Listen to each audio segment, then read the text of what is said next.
Delsing spent 25 years on the PGA Tour and is a lifetime member of the PGA Tour and PGA of America. Now he provides his unique perspective as a golfer and network broadcaster. It's time to go on the range with Jay Delsing. On the Range is brought to you by Vehicle Assurance. Hey, good morning. This is Golf with Jay Delsing. I'm your host, Jay Delsing. I got John Perles with me. Perlie, how you doing this morning? I'm doing just fantastic, Jay. Ready for the show. Ready for, it's all about us today. There are no guests, huh? All about us today. Nope, there's no guests. We formatted the show like a round of golf. This first segment is the On the Range segment. It's brought to you by Vehicle Assurance. You can call them at 866-341-9255. If you need a warranty, you need some additional coverage for your vehicle, call them. They're great people. They've been in business for 10 years. Over 1 million satisfied customers. Pearl, quick update on our social media. Go. Everything's going really well, Jay. Okay, cool. I want to thank Bob and Kathy Donahue at Donahue Painting and Refinishing, 314-805-2132. These guys are such nice people. I met with Kathy a couple weeks ago. Just a great human being. Love spending time with her. They are absolutely swamped. They're doing stuff for inside of houses, outside of houses, and the work they do is just incredible. So give them a call, 314-805-2132. The Tip of the Cap segment is brought to you by the Dean team of Kirkwood, 314-966-0303. And the Tip of the Cap goes out to the PGA Championship. We've got the PGA Championship this week. It's the second major of the year. You know, they moved it to May. We're playing at Kiowa Island. We're going to have a full force of spectators out there, and we're just glad to have it back. I want to thank Colin Burnt, my buddy over at the Dean team of Kirkwood, and his right-hand person, Brandy, for helping us, for supporting the show. And if you need any sort of vehicle, please call them at 314-966-0303. Yeah, so Pearl, no guests this show, just you and I. Here we go. And so here's the topic that I came up with. And I think this is going to be fun. Hopefully the listeners will think it's fun too. The only thing that we really can count on is change in our life, right? I read something the other day that Jeff Bezos said, how did this go, John? I think I read this to you where he was saying, people are saying, you know, how do you deal with, oh gosh, I don't remember. How do you deal with all the change? And I think he said, or how do you do this when nothing stays the same? Or how do you predict the next great thing? And he said, I'm trying to figure out, you know, what's not going to change. And he was trying to, that didn't make any sense, did it? Anyway, if you're wondering about that quote, we'll throw that in the old stats, the old stats bucket. It's close enough. Yeah, we're not hurting anybody with that. But the big thing that I wanted to bring up was the change that's happened over the last 25 years, John, that we've seen in the golf industry. And it's been unbelievable. It's been it happens seemingly gradually, I guess, but go back 25 years in almost every aspect of golf, and it's all wildly different. It's just incredible. I mean, where do you want to start? John, when we were growing up, and that's obviously been more than 25 years ago, but one of the things that stood out to me first and foremost was walking versus riding a cart. We never rode a cart ever, unless we were just out completely, screwing around. Yeah, it's definitely a piece that for anybody learning the game, strongly encourage, don't ride a cart. I think it's two different games personally, riding in a cart and playing, and walking and playing, and maybe even a third game, walking with a caddy and playing. So if you get to any level of the game at all, to where you're working on it, improving, and playing in any competition at all, it's a completely different game, walking versus riding. You know, John, one of the things that I'll never forget, the differences that I noticed from walking versus riding is that when you walk up the face and the front of every single green. And, John, I swear that helped me read the greens better. I swear that gave me a much better idea of what I was facing putt-wise on that green. And the other thing is, John, that's one of the reasons why nobody fixes any ball marks. Think about that. The gigantic majority of the ball marks all land in the front third of the green. I'd say 80% of them land in the front third of the green. When you're riding a cart, you're always entering the back third of the green. Well, that's obviously true, but that's still a lame excuse. Not fixing ball marks is another crazy maker as far as I'm concerned. You got to tell the story a little bit about, I was always taught to obviously fix your ball mark, but when we played for UCLA, tell them the story about fixing ball marks and carrying that sand bucket with us.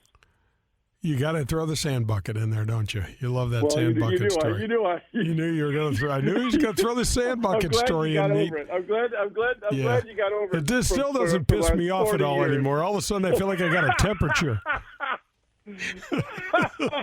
So, check this out. I wonder if they ever drained that pond. There he goes. He's going to bring everything. Now we're draining the swamp. All the details, yeah. Wow, we can't keep anything sacred anymore. Oh, I won't tell anybody. No, so Brad, when we got to UCLA, Bel Air Country Club is it's still one of my top 5 courses I've ever played. It is fabulous. And we were all truly... maybe every day we didn't act like this, but we were truly honored to be able to play there. It was awesome. Absolutely. And a badass course. Just very demanding. My game improved so much. I didn't hit a fairway my entire freshman year. Yeah. And John can vouch for that, and I'm sure he will. But it's some other show. And you've got the who's who walking around everywhere, right? Everywhere. All the celebs. And Perlie was walking around, a future celeb, And but one of the things, our coach came up to us and said, I want you to fix 5 ball marks on every green that you get on. And so I never... Let's stop. Wait a second, Meet. Oh. I don't know that you don't want to cut mic, that. I'm not suggesting you cut that. It was 2 ball marks per hole, but go ahead and continue. No, it wasn't. It was 5 ball marks per hole. Perlie's a terrible listener. It was 5 ball marks per hole. I went the extra mile then, Meat, I want to say. He was just a slacker. That's what it was. Slacker, and I fixed 5 ball marks per hole. But then came the thing that just tipped the old straw that broke the camel's back? Uh-huh. This was the one that broke the back. So I thought that was a great idea. I actually still try to do that today. Not 2, 5 ball marks per hole. And I played today, and I did that today. Perlie. Anyway, so somewhere along Pearl, our third year out there, our coach had this great idea that we were going to carry around a real bucket full of sand to fill in divots while we played. And Meat, that didn't sit well. Sounds easy. Didn't sit well with me. It didn't. It just to look, carrying around a bucket. I'm like, come on, man. We're all playing. So let's set the stage here for a second. So here we are, Bel Air Country Club, just a couple miles north of Sunset Boulevard, which goes into Hollywood, California, in Westwood, just off the campus. Here's a guy from middle of the United States, St. Louis, Missouri, getting paid to go to school. Nothing costs him anything. Wait a minute. Wait a second, living in a mansion, and the coach says, hey, would you carry this bucket while you play to fill in your divots? And that was just like offensive to him. No, at first it wasn't. You had it pretty good. Yeah, I know, I did have it good.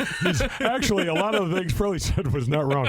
But let's not. We've never been that factually based on this show. But what happened was, I don't know what happened. But what happened was, I had a little bit of a temper back then. And those buckets became, they took a beating a couple of times. There.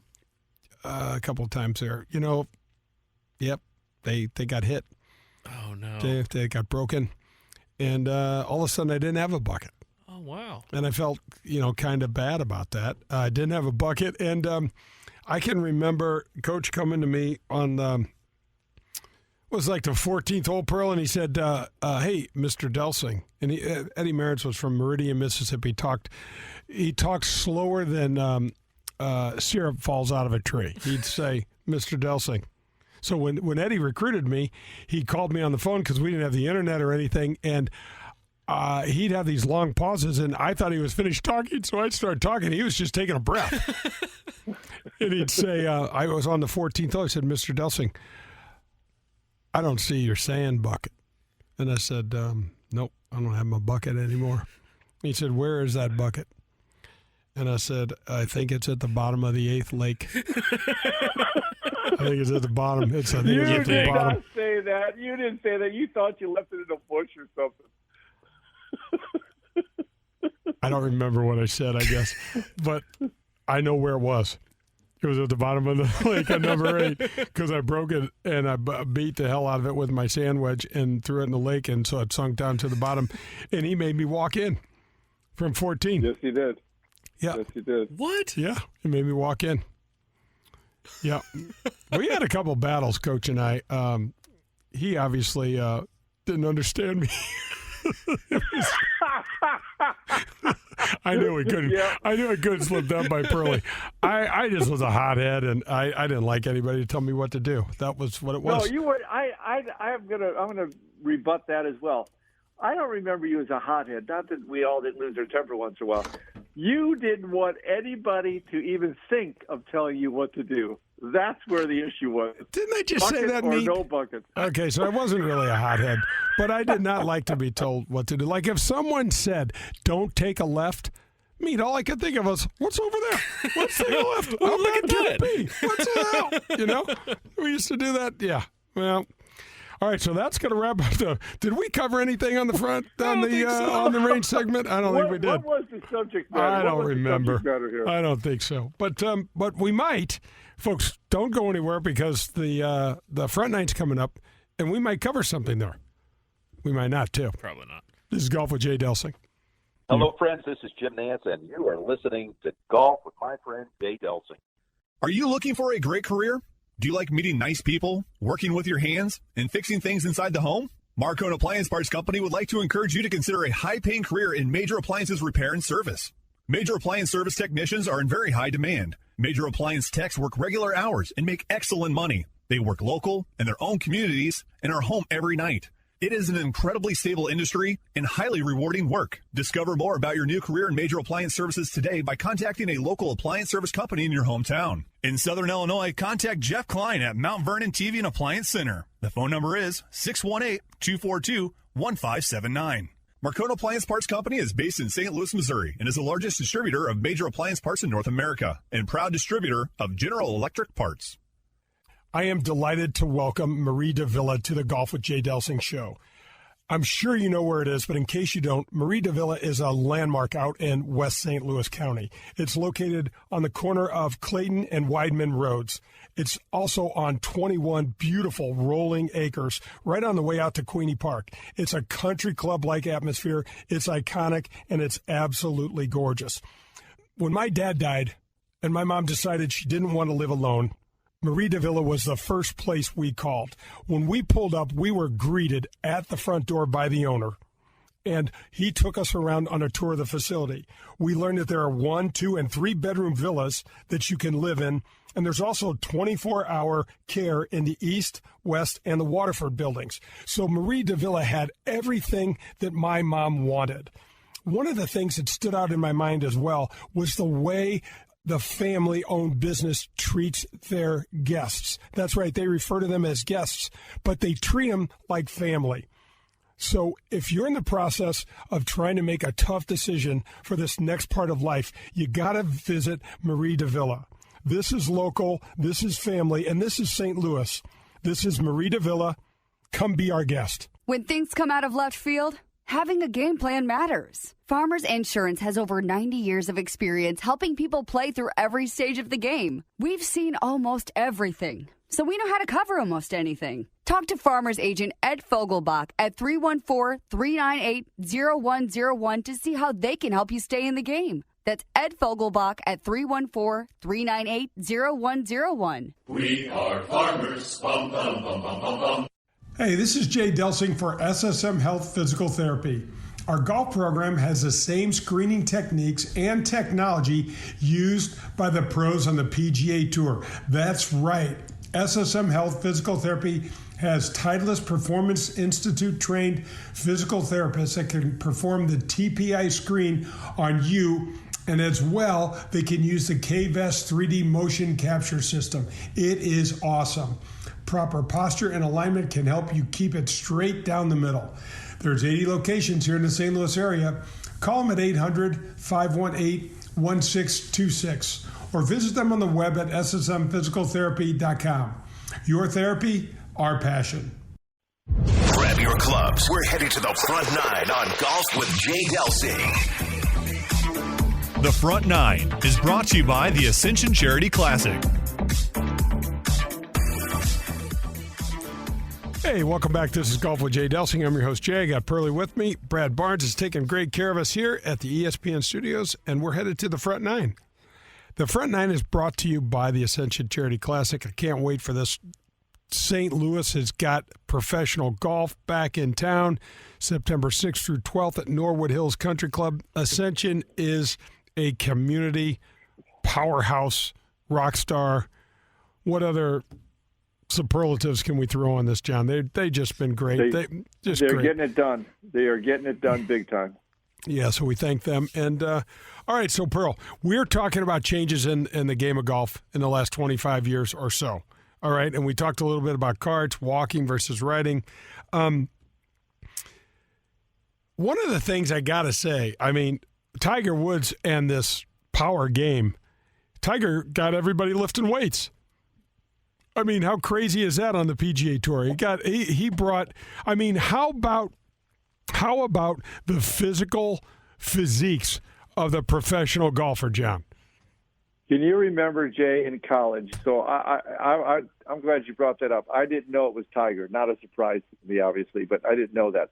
You remember in college, not that we were running to the gym by any stretch, but the couple of guys that did, they got in trouble. They were absolutely said, you cannot go to the gym, you cannot be lifting weights, you can't do this. I remember early days, Keith Clearwater changing his body. I think he was the first one of any note that changed his body, went to the gym, did that kind of thing. But absolutely, I mean, we were absolutely told it's the wrong thing to do, it won't work, it'll hurt your game, etc. And by the way, I don't necessarily disagree with that if you do it wrong. I think there's a right way to work at it and get strength and change your body that way, and I think there's a wrong way to do it. Oh, there's no doubt, John. And think about that. You know, the TPI, Titleist Performance Institute, all of these things that have come about because of Tiger. That what Keith did was all pre-Tiger. I mean, it's you know, and his game did not get better. I don't think so. By the way, he was one heck of a player. And I agree with you. I don't think it did get better. So ultimately, you know, he gets to do what he wants to do. It's his body. It's his game. But I'm not sure it helped his game. No, I think so. So, man, one of the things, John, and this is so dumb, but I got to bring it up anyway. One of the things that comes back to me in spades was I can remember one time when I was actually leading the Phoenix Open. I was staying at your mom and dad's house. I think Mackenzie, my oldest, was just a little baby. And I can remember having to iron our clothes. Remember all of the heavy cotton shirts, the heavy cotton pants. And I know that sounds so, you know, meaningless, but gosh, this new material is nice. It's meaningless to people that never went through it. But when we played college golf, we'd get those beautiful FootJoy, I think they were called classics. Yes. Metal spikes, and they were, you know, I think they weighed 4 pounds each until you played in the rain or in the morning dew, and then they got up to about 12 pounds each. And like you said, then all of a sudden it's raining or the dew in the heavy kind of Docker-like pants with cuffs that we had on them. Those gained about 1.5 pounds as those cuffs sucked up the moisture from the rough that we were messing around with. And then the shirts, by the time we got done, given our unbelievable physiques and our unbelievable chests bulging out, ended up drooping down somewhere closer to our hips or our pockets. Yeah, you brought that up. It's so funny you bring that up. It was wildly different. It was, I mean, just the end of the day, the clothes in the rain now, shoes included, versus if you play in the rain today, then versus today, you're probably talking 4 to 6 pounds, and I don't think I'm exaggerating. Pearl, what about forget the rain? What about when it was hot? Remember, it was like exactly. he had a burlap blanket, thrown over you with those shirts. Yeah, that's crazy. But let's talk about a couple of things that are a little more meaningful. Pearl, how about the golf ball? Think about the golf ball. First of all, how many golf balls when we were in college and we're playing the Bellata, right? This is before the 394 and all the cool products that Titleist came out with. How many balls did you go through every round? Well, at least 2 or 3. Not that I could afford to change them out, but you sure as heck needed to between the scuff marks and the cuts in it. Yeah, you could hit a pretty decent shot, and it would have a smile in it. No, I mean 100%. I mean those Bellata balls were incredible. When's the last time you took one of these new balls out because it was quote unquote unfit for play like back in the day? Hey, if I haven't lost it, I'll keep exactly. playing it, baby. Exactly. I said to you, I think I said to you in the notes, and we were prepping for this. I'm like, the only problem is the Pro V1s, they don't float. Otherwise we had a shot of finding them. Yeah, when it comes to equipment, John, I feel like golf has gone. I mean, I don't want to say off the deep end because that would. Has such a hugely negative connotation, but it's gone into the abyss at least. Hey Jay, when we were freshmen or sophomores, what was the golf ball? What was it called at that point? I just remember a Bellata, but what? Yeah, it was a 384. It was a 384. The Titleist 384, and then they had the low trajectory came out when we were like freshmen or sophomores, and then they had the high trajectory came out, and nobody played that, and then. Pearl, they went to the 394, I think, or they went to the professional next. I think that's exactly what they did. What was previous to the 384? Do you have any? I don't recall. Okay, so whatever that was before the 384, I seriously would love to see the tour players have to play whatever previous to 384 was, because that was a big change. But the previous to 384, it was a completely different game. You didn't think straight, and I remember the instructors. They'll tell you, you can't think straight. You got to curve it this way, or you got to curve it that way. There wasn't really a thought of hitting a straight shot. No. You know what, John? But quite honestly, that ball didn't fly straight. That ball did not fly straight. I knew it. It had to be the ball. I knew it wasn't me. It must have been the ball's fault, right? Yeah. So, so interesting, John. You know what? A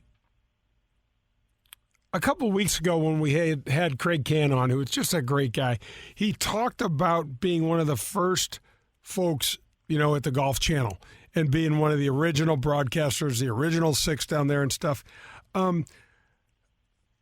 John, one of the things that I wanted to bring up was, what about the agronomy? What about the actual equipment that they maintain golf courses with and what that looks like? I mean, can you imagine? I think Faraday said a couple of weeks ago that if Jack Nicklaus in 1975 would have hit his putt as hard in 75 in today's world as he did in 75, he'd have been on the 17th tee on the 16th, where he hold that long putt up the face of the green there at 16, and then he gave his nice little Henry Longhurst impersonation. But that's been a big deal, Pearl. It's an absolutely huge deal. The number of times I can remember specifically, I think he went through the same qualifier. LA Open, probably in 84 or something like that. We played a golf course to qualify to play in the LA Open that the greens were so bad you might as well have chipped them all the way around. And I don't mean blade your sandwich. I mean chipped it. Where were we, Pearl? Los Serenos? Green Valley or Green River or something like that. But the point was, I can remember caddying for you, being blown away by the number of times the golf courses were in somewhere between mediocre and god-awful condition. And, TV could make that kind of go away a little bit. But as a player, you guys were dealing with stuff for them like, oh my gosh, how do you play this? It's changed so much. And by the way, it's still not perfect out there, which is another thing TV doesn't let us see really. But that's part of the mental part of the whole game is there's plenty of imperfections out there. You can hit the perfect putt and it won't go in.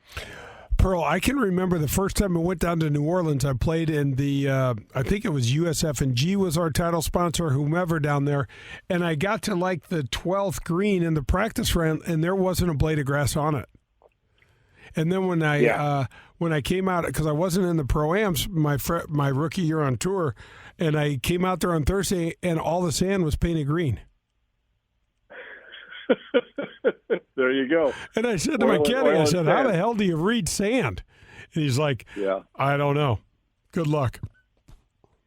That's just a big part of the game. And that's the greens. And then you can back it up and talk about the fairways. And when the ball just sits, again, you can't see it on TV, but when the grass is thin in the fairways and the ball is just basically sitting on dirt, there's just a lot of those things, which to me tells you how great those players are on tour because it's not perfect. I mean, it's a lot harder to play when it's not perfect. Perle, do you remember the first time you played on bent grass compared to a Zoysia or Bermuda and how down the ball sat and how squirrely the ball flew out of wet bent grass? Well, I remember different conditions through the years. I remember as a Midwest kid going down and playing at the University of South Florida outside of Tampa my first year, going like, what do I do? The wind's blowing all the time. Every time I look down, the ball, fairway or not, is sitting in some level of sand, and all the greens are elevated in turtlebacks. I'm thinking, I'm going to shoot 85 every time I tee it up. Well, you know what? That's going to wrap up the front nine, but let's end that there and make sure we pick up Perlie shooting 85 every time he plays on the back nine. This is Golf with Jay Delsing. Hey, this is Kay Cockrell, and you're listening to Golf with Jay Delsing. If you have a car and you're struggling to get some protection for that car, let me recommend Vehicle Assurance. 1-866-341-9255 is their number. They have been in business for over 10 years and have a 30-day money-back guarantee, which is one of the reasons why they have over 1 million satisfied customers. They are known for their painless claims process and their premium vehicle protection. So whatever that car looks like, they can help you. You can find them at vehicleassurance.com or call them again at 866-341-9255 for a free quote. Get the protection and the peace of mind you deserve. Don't miss the hottest rookie class in PGA Tour Champions history. Stars like Phil Mickelson, Ernie Els, Jim Furyk, and more compete at Norwood Hills Country Club September 6th through the 12th. Join legends Jack Nicklaus, Tom Watson, and Hale Irwin to celebrate the PGA Tour Champions' newest event. Professional golf returning to St. Louis in 2021. The Ascension Charity Classic presented by Emerson. Tickets, clubhouse passes, hospitality suites, Pro-Am foursomes on sale now. Visit AscensionCharityClassic.com. I am with my buddy Joe Sheezer from USA Mortgage. Hi, Jay. How are you? Doing great, Joe. Thanks so much for the support of the show. I really appreciate the opportunity. Congratulations. This is your third year, and we're really proud to be a sponsor all 3 years since the very beginning. It's a great show, and we look forward to it every Sunday morning. Well, thanks a bunch. Tell us just a little bit about USA Mortgage and what you can do for people. Well, USA Mortgage is a ESOP. It's an employee-owned company, so over 1,000 families here in St. Louis work for the company. So if you want an opportunity to patronize a local company, please call USA Mortgage 314-628-2015, and I'll be more than happy to sit down with you, go over your options, discuss all the different programs that are available, and give you an opportunity to support a local company. That's awesome, Joe. Thanks so much. Appreciate it, Jay. Thank you. You've seen it and played it in bars over the past 30 years, and now you can bring Golden Tee to your home. Complete your basement or man cave with the popular arcade game, the Ultimate Virtual Golfing Experience. Over 80 courses, unique game modes, and you can even challenge a buddy in online tournaments. However you play, you will be the talk of your neighborhood. Visit home.goldentee.com to learn more. We're halfway there. It's time for the Back Nine on Golf with Jay Delsing. The Back Nine is brought to you by Fogelbach Agency with Farmers Insurance. Hey, welcome back. This is Golf with Jay Delsing. I'm your host, Jay. I got Perlie. He is waving at me, sitting right next to me. Perlie, what's up? Okay, I'm going to throw you a curveball, a complete curveball here. Here we are on the back nine of the Golf with Jay Delsing show. What's the most fascinating back nine you ever played? Good, I know that. But first of all, I got to give props to my man Ed Fogelbach because he's sponsoring this back nine and the Fogelbach Agency with Farmers. This is going to be good. Please reach out to Ed, 314-398-0101. He will help you with any of your insurance needs. Pearl, I played at the Canadian Open one year, and I played my last 4 holes 5 under. Nice. Oh, man. Nice. I'll never forget this because I think I want to finish in 3rd in the tournament, and I'm sitting in my locker and getting a shower, and Joey Cinderella comes up and goes, "Dude, where did you come from on the back nine?" I said, "What do you mean?" He goes, "I don't know. I was sitting there in 4th place all by myself, and then all of a sudden I see you pass me off." He was a great guy. Joey Cinderella was just terrific. But I remember going something like birdie on 15, eagle on 16, birdie 17, birdie 18. I was playing with Vijay Singh, and I stepped up on 18, Pearl, and I remember hitting this hard little draw off the tee with my driver, and I had been hitting fades most of the day, and he looked at me and like, "I can't believe you can hit a draw." And I was like, "Just keep watching, bro." No, I didn't say it. You don't understand me. You don't understand me, VJ. I can hit it anywhere. You don't understand me, VJ, and neither do I. Oh,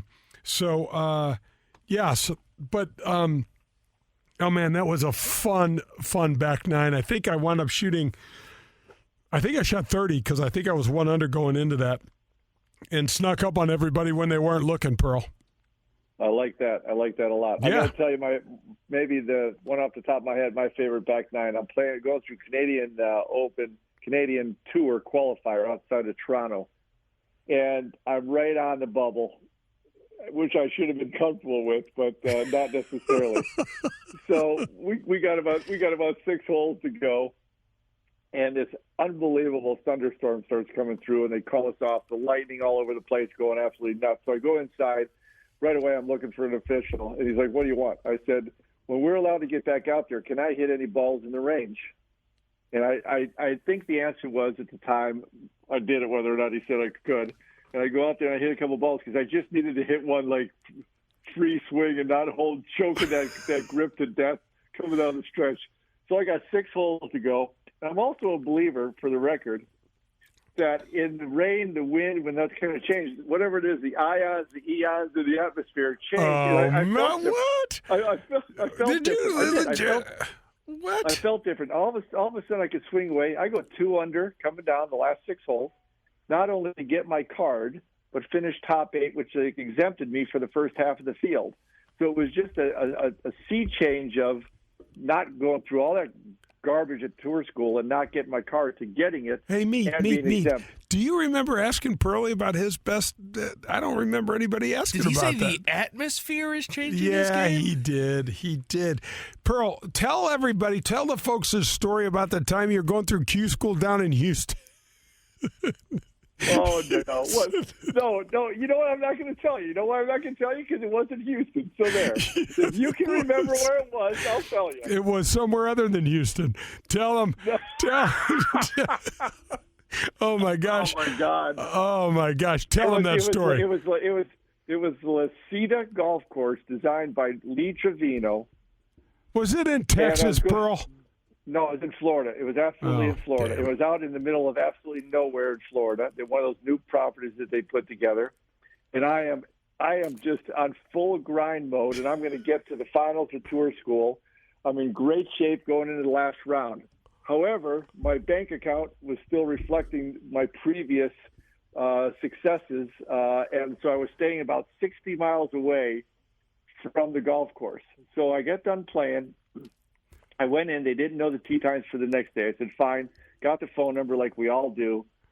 drive my 60 miles to get to my Motel 6 somewhere out in the middle of some swamp someplace, and didn't have a phone in my room.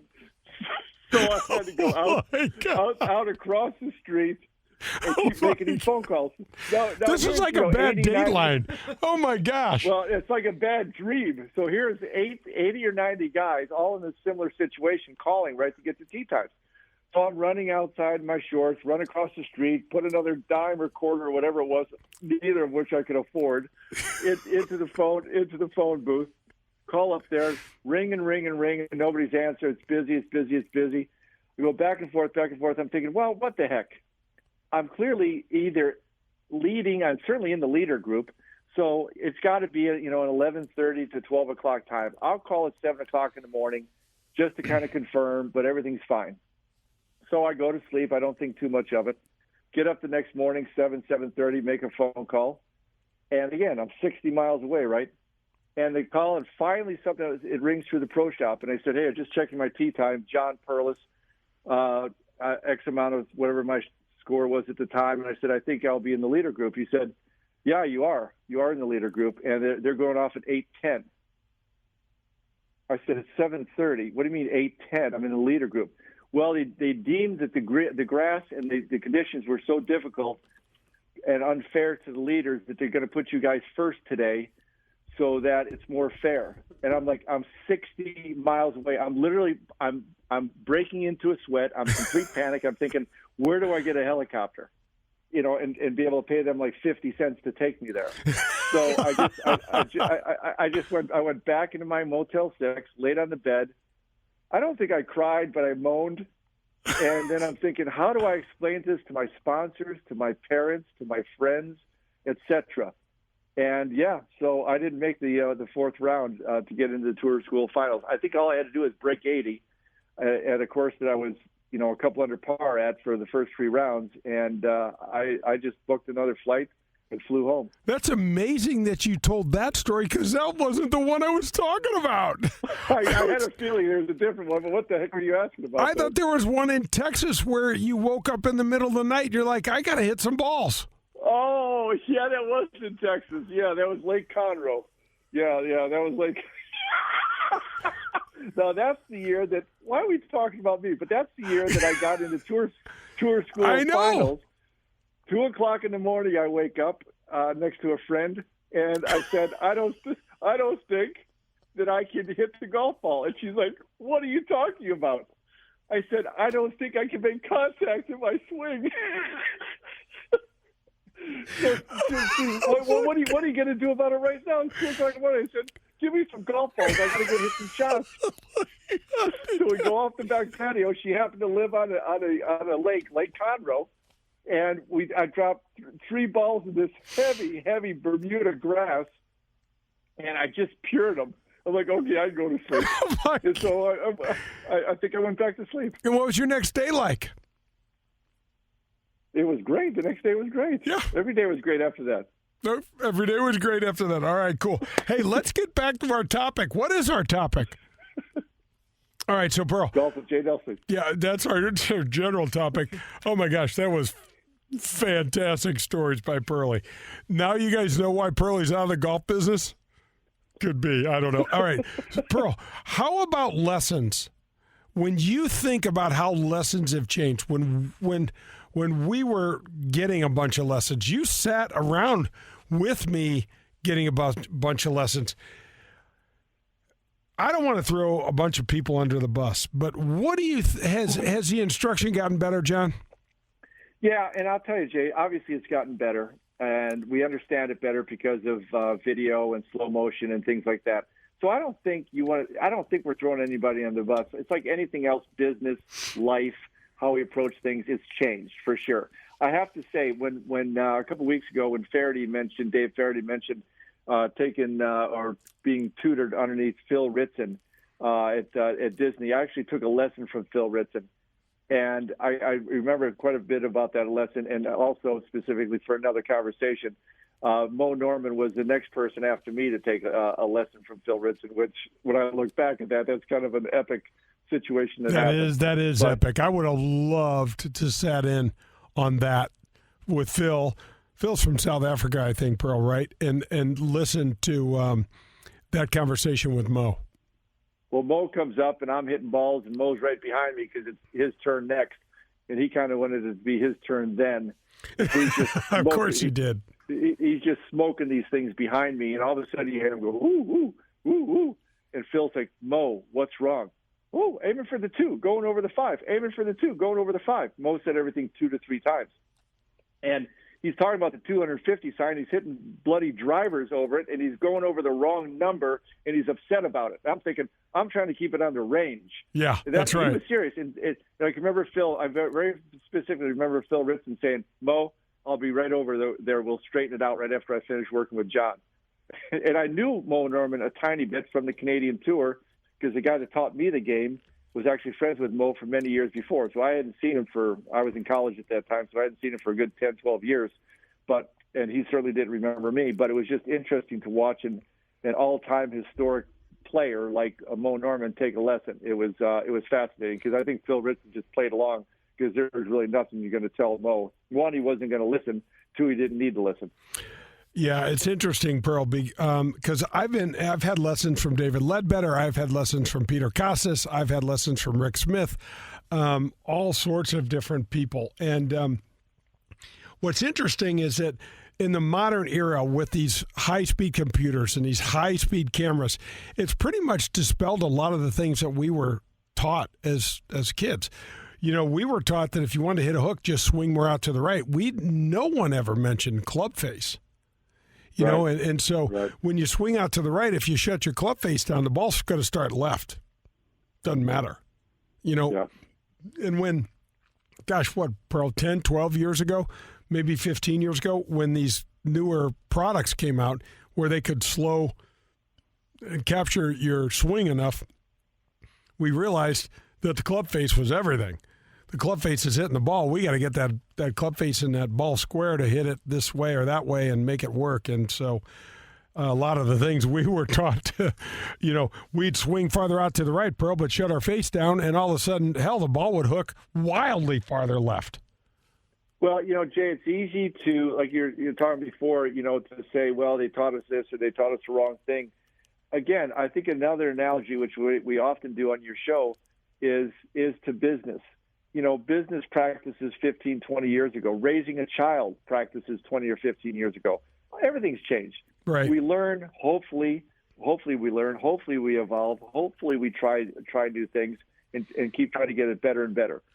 Without telling who it was, because that would be inappropriate, talk about coming down the 18th hole at Pebble Beach when you're getting a final lesson from an individual that you'd worked with for a while, and explain how that went. I knew enough at the time because I'd just flown in. I'd walked from the 18th green back to catch you guys. Yep. It was a practice round. And I knew enough that when I was about 50 yards away, I could just sense a tension and an angst that I knew to stay 50 yards away. Well, that's going to wrap up the back nine, but we're going to cover that. What do you want to call that? That story. We're going to call that. It was not a wrestling match. There were no blows. We're going to call that. Trust me. Swing it to the right. That's what we're going to call that one. All right, we're going to pick that up on the Michelob Ultra 19th hole. Don't go anywhere for this fascinating story. This is Golf with Jay Delsing. This is Bill DeWitt III, president of the St. Louis Cardinals, and you're talking to Jay Delsing. And wait, sorry, what's the name of the show? Golf with Jay Delsing. Oh, all right, let me start it. After my knee replacement, I was able to swing the golf club again without any pain. SSM Health Physical Therapy guided me through the rehab process. And when I was ready, one of their specially trained KVEST certified physical therapists put me on the 3D motion capture system. Man, did I love it. They evaluated my posture, alignment, and the efficiency of my swing. They gave me golf-specific exercises to help my swing become more repeatable and more efficient. Call them at 1-800-518-1626 or visit them on the web at ssmphysicaltherapy.com. Tell them Jay sent you for a special pricing. Your therapy, our passion. Are you looking for a great career? Do you like meeting nice people, working with your hands, and fixing things inside the home? Marcone Appliance Parts Company would like to encourage you to consider a high-paying career in major appliances repair and service. Major appliance service technicians are in very high demand. Major appliance techs work regular hours and make excellent money. They work local in their own communities and are home every night. It is an incredibly stable industry and highly rewarding work. Discover more about your new career in major appliance services today by contacting a local appliance service company in your hometown. In St. Louis or St. Charles County, contact Brian Probst at AAA Home Services. The phone number is 636-299-3871. Marcone Appliance Parts Company is based in St. Louis, Missouri, and is the largest distributor of major appliance parts in North America and proud distributor of General Electric parts. I know you've heard me talk about Whitmore Country Club. I want to thank them for supporting the show again for the third year and tell you things are going great for them. There's 90 holes of golf when you join at Whitmore Country Club. The membership provides you access to the Missouri Bluffs, the Links of Dardenne, and the Golf Club of Wentzville. Cart fees are included. There's no food or beverage minimums and no assessments. 24-hour fitness center is fantastic. There's 2 large pool complexes and 3 tennis courts. Stop in the golf shop. You got to see my buddy Bummer. He is an absolute great guy that would love to help you with your game and love to show you around the facility. He and his staff run golf leagues, skins games, members tournaments, couples events. There's live music. There's great dining opportunities out there, outside, inside. Anything you and your family need golf-wise, fun-wise, visit whitmoregolf.com or call them at 636-926-9622. Professional golf returns to St. Louis in 2021. The Ascension Charity Classic, presented by Emerson. Stars like Phil Mickelson, Ernie Els, Jim Furyk, and more compete at Norwood Hills Country Club, September 6th through the 12th. Tickets, clubhouse passes, hospitality suites, and Pro-Am foursomes are on sale now. All proceeds go to North St. Louis County Charities. Visit AscensionCharityClassic.com or call 314-938-2828. PGA Tour Golf is back in the Lou. The Ascension Charity Classic. Let your local Farmers Insurance agent, Ed Fogelbach, put his experience to work for you. Ed Fogelbach proudly serves St. Louis area families and businesses and is ready to review your existing policies or provide a no-obligation quote today. Call the Fogelbach Agency at 314-398-0101 to get smarter about your insurance. Again, that's the Fogelbach Agency at 314-398-0101. We know a thing or two because we've seen a thing or two. We are farmers. Bum, bum, bum, bum, bum, bum. I want to tell you about Dean Team Volkswagen of Kirkwood. My friend Colin Burnt runs the store over there, and he helped me buy a used Volkswagen for my daughter Jo when she turned 16. We've had the car for over a year. It's running great. It's nice and safe, and we've taken it there to get it serviced just recently. Perlie, that does the show with me, just bought a nice Toyota truck from Colin. So I want you to know that if there's any sort of vehicle you need, anything at all, you can get it at the Dean Team Volkswagen of Kirkwood.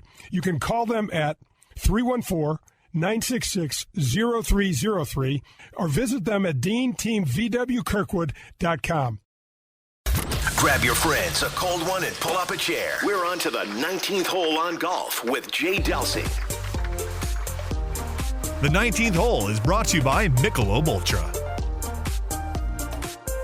Hey, welcome back. This is Golf with Jay Delsing. I'm your host, Jay. I got John with me. Brad Barnes is taking great care of us at the ESPN studios. We are headed to the Michelob Ultra 19th hole, Pearl. Let me set this up a little bit. So you're coming down the 18th hole. I'm walking from the green back. I run into Olin Brown. He's just like, Perlie, I wouldn't go any further. I take a couple more steps, and I could just feel the angst, the heat coming off. The caddies are kind of waving me back like, don't get too close to here.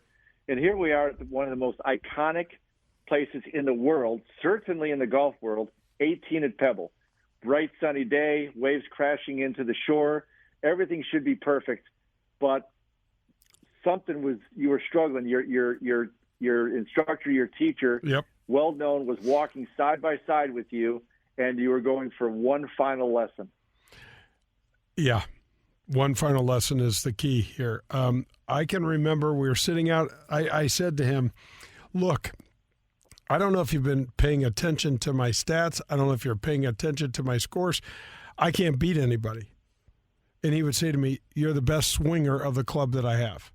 And I said, I don't want to be the best swinger of the club. I want to be able to play the game. I can't get this. I've got, what did I have? I had three shots. Here's the three shots, guys. I could hit a hard pull hook that went 20 yards left of the target and probably 15 yards too far, which is not so good. I had one that would go on line that would be at least a club and a half short.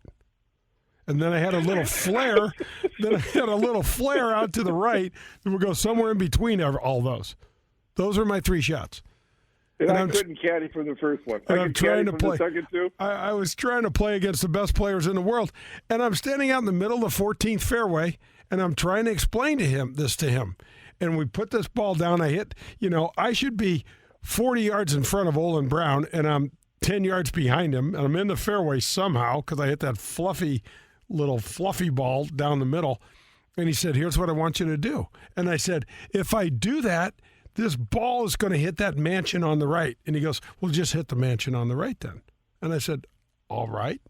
So we put the ball down and made the swing, and it flew right into this. What did we figure, Pro? Because the day before we took that place was for sale meet. I walked over there and I took the little for sale card out of that little placard thing that held it. It was like $47 million. Oh, no big deal. Yeah, it's kind of like the place you live in now. Yeah, and it had exactly. it had a guest room and it had a 5-car garage and all that. And I flew it right into the middle of that compound over there. And I looked at him. I go, "That's what I'm talking about." And he said, "No, what happened there?" And I said, No, that's not what happened there. What I did was what you said, and that's what I get when I do that. And he goes, "Give him another ball," says to my caddy, "Throw another ball down. Here's what I want you to do." And I said, "It's going to produce the same shot." And he goes, Nope, it's going to go right down the fairway. And guess what? Twins. Right over into that compound, and it was on at that point. I had enough. And I said to him, "I'm so tired of you not listening to me and you not understanding what I'm trying to do here." And then we didn't get to wrestling match. Nobody threw a punch, but anyway, Perlie came in 3 holes later. Everybody was scared to death. They thought we were going to go at it. And I would never get into a fight, but I'm not going to sugarcoat it, man. It just wasn't happening. It wasn't happening, and that's so tough. And part of the challenge is, and you would always talk to me about this, you knew you had to improve every year just to survive out there. People would say, "Well, you didn't win or you didn't do this." If you didn't get substantially better every year, you weren't going to keep your card. You weren't going to get to keep playing. So you had to do that. You had to work with different guys. You had to try to tweak, challenge yourself, and improve things. There was no status quo out there, unless you're some absolute rocket superstar. But even those guys are working at it and changing and trying to get better. You just couldn't sit on your laurels. Yeah, so I mean, when the topic of the show is the change that's gone on the tour, the lessons, the teachers' abilities to understand the swings better, understand the mechanics better, the difference between Pearl walking and riding, the difference between wearing like a burlap shirt and something that comes right out of the dryer and you can pop right on. John, I got to ask you, what would you say for you personally is the biggest change that's affected your beautiful golf game now as compared to 25 years ago? Other than the fact that I don't take it back more than about 3 feet on my backswing, and it's really quick, and it's really quick from the top. Yeah. Wow. Other than that, what's changed it? Gosh, Jay, I'm probably the worst guy in the world to ask that because I was never into equipment. You weren't either until later in your year, which you knew you had to start really, really learning it and getting better at it. Other than the fact that I don't play much anymore, that's a big change. So, John, let me jump in here and you can kick this around a little bit. The biggest change, undoubtedly for me, besides the physical fitness of the other players and stuff, because I was on the back end of that Tiger reign, there is the driver and the golf ball combination. 100%. It made driving the ball so much easier. I can tell you this, John, my rookie year on tour, 1985, I finished in the top 10 or so in driving distance, and I was 267 yards off the tee.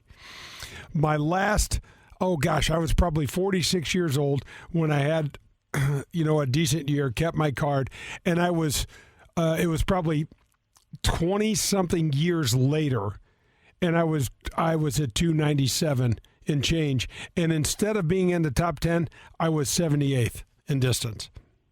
Yeah.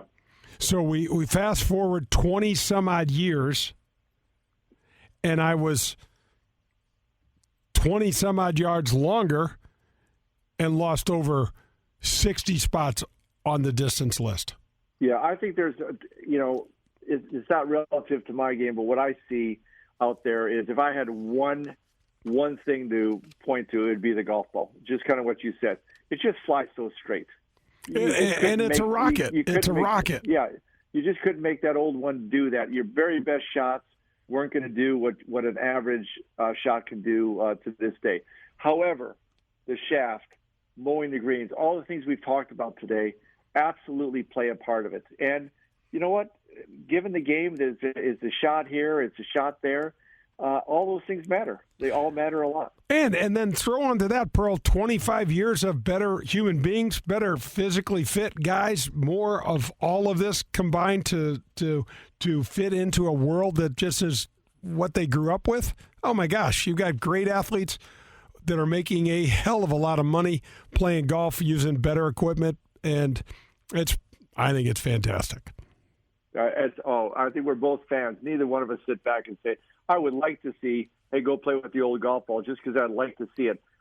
I've just become a bigger and bigger fan of the sport as the years go by, and I respect the daylights out of those. It's easy to say, well, look at their physiques. They're working. There's huge commitment on these guys, what they're eating, how they're living, how they're hitting the gym all the time, how they're building their teams. We always hear them say, my team, we. Not too many times you hear guys just talk about themselves. It's a team thing.